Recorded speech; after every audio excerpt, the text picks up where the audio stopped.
Olá, amigos e irmãos, como vocês estão? Tá tudo bem com vocês? Então, estou indo para um evento e enquanto eu chego lá, né, um evento de evangelismo na congregação em Alto Moledo, na comunidade Alto Moledo, pela Assembleia de Deus em Alto Moledo, cujo dirigente lá é o pastor Anderson, né, Anderson Roberto. Estamos numa força-tarefa, vamos lá evangelizar Alto Moledo.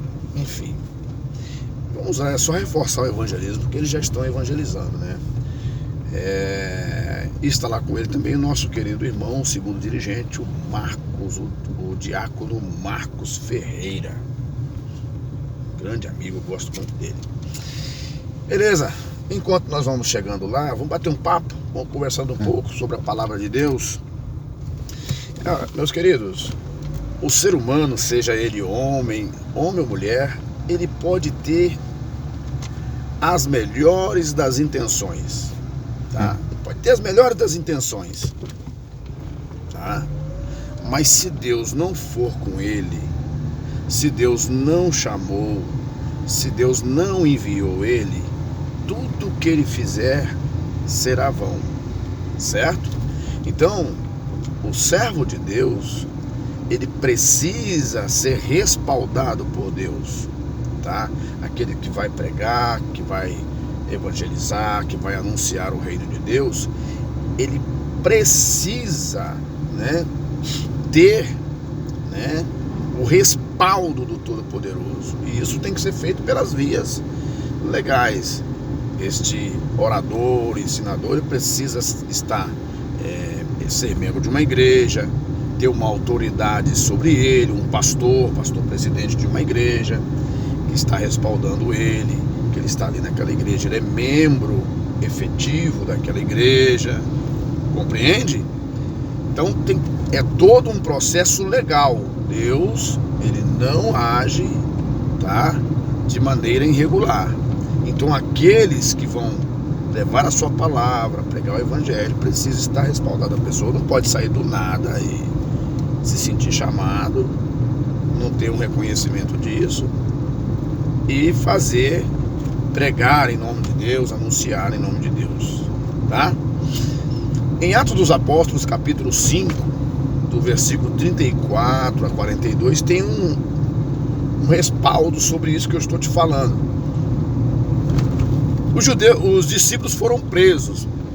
Os discípulos foram presos e havia uma discussão, tá? Para dar um resultado a fim de o que deveriam fazer com os discípulos. Se eles deveriam ser mortos, se eles deveriam continuar presos. E Gamaliel, um homem muito respeitado, ele se levantou, pediu que retirasse os discípulos da sala, do ambiente onde estava um julgamento, e disse àquelas pessoas que estavam ali: olha, vocês tenham cuidado a respeito desses homens. Vamos fazer o seguinte: vocês lembram de Teudas? Teudas também saiu anunciando aí e levantou junto consigo uns 400 homens. Teudas pereceu. E aqueles 400 homens se dispersaram. Depois levantou um outro Judas também, né, que ajuntou grande número de pessoas em torno de si, mas também a sua obra não prosperou e aquelas pessoas foram dispersas. Deixem esses discípulos, se for de Deus, prosperará.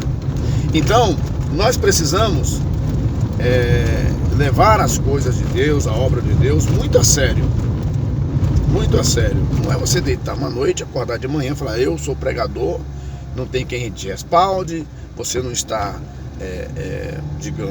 você não está amparado por ninguém, por uma autoridade religiosa, enfim. As intenções podem ser boas, a vontade pode ser boa, das melhores intenções, mas se Deus não te enviou, se Deus não chamou, se Deus não autorizou trabalhar em nome dele, né, então tudo que a pessoa fizer será vão. Capítulo 7 de Mateus tem uma referência que diz: Senhor, nós não profetizamos em teu nome? Quantos estão profetizando aí? Quantos estão falando aí? Né? E a aprovação divina depois disso? Como Deus vai aprovar essas pessoas? É simplesmente trabalhar ou viver desse cenário? É só simplesmente isso? Não tem um futuro? Não tem uma promessa? Deus não... o céu não existe, não haverá arrebatamento, não haverá salvação, não haverá juízo final. É apenas pregar, conduzir pessoas e orientar pessoas, fazer elas se sentirem bem, sem se arrepender dos seus maus atos? Não. Por mais intencional que sejamos, nós precisamos levar a sério. Deus quer de nós uma vida espiritual séria, uma vida de compromisso sério, respeitando a sua palavra.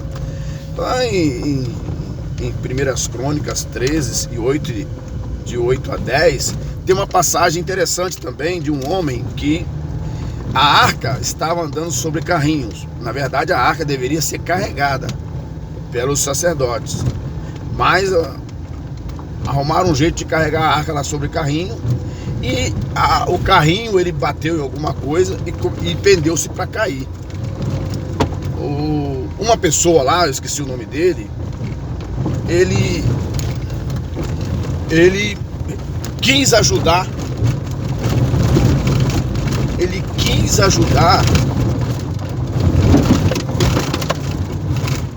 Tô subindo uma serra aqui. Ele quis ajudar. A gravação fica ruim, né? Tô subindo um morro aqui, tá cheio de pedra. Ele quis ajudar a segurar a arca. Ele teve boas intenções, mas ele não podia tocar na arca. Não era prerrogativa dele. Ele não estava separado para aquilo.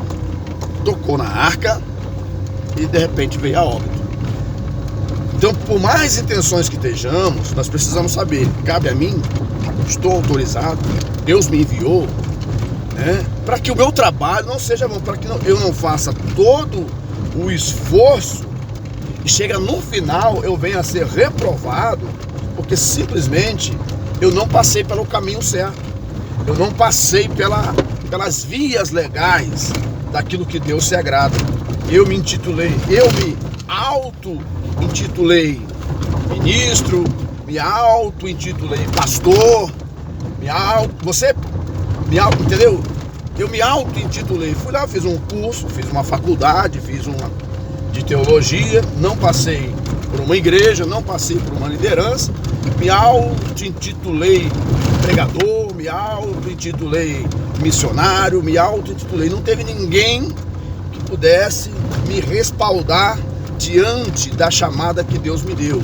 E isso também vai me comprometer no dia do juízo final. Capítulo 7 de Mateus, versículo 23, o Senhor Jesus vai falar: eu nunca vos conheci. Então, para evitar isso, tem que se passar pelas vias legais. É o que eu estou dizendo. Por melhor que sejam as intenções da pessoa, se ela não for respaldada por Deus, se ela não tem um amparo de Deus, se essa pessoa está trabalhando a revelia é sem passar pelas vias legais, de qualquer jeito, terá surpresa naquele grande dia. Então é necessário nós termos cuidado, tá? De fazer a obra de Deus, mas ser aprovado por Deus, como um obreiro aprovado, né? Então não valerá de nada minhas boas intenções se eu não fui aprovado, tá? Eu me sinto pregador, amém.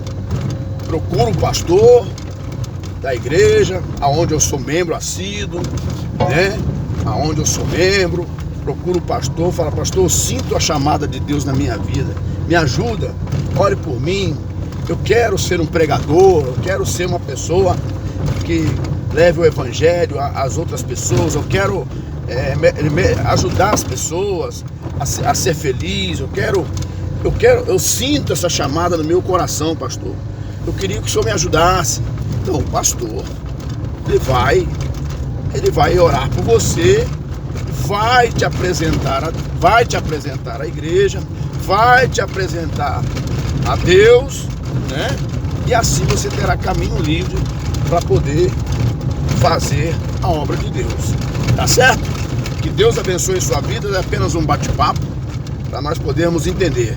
Depois de um momento em que eu estiver num lugar parado, eu estarei dando um respaldo melhor sobre esse assunto. É um assunto interessante e Deus se agrada daqueles que procuram com zelo fazer a tua obra. Que Deus te abençoe e te dê a graça em tudo que você precisa.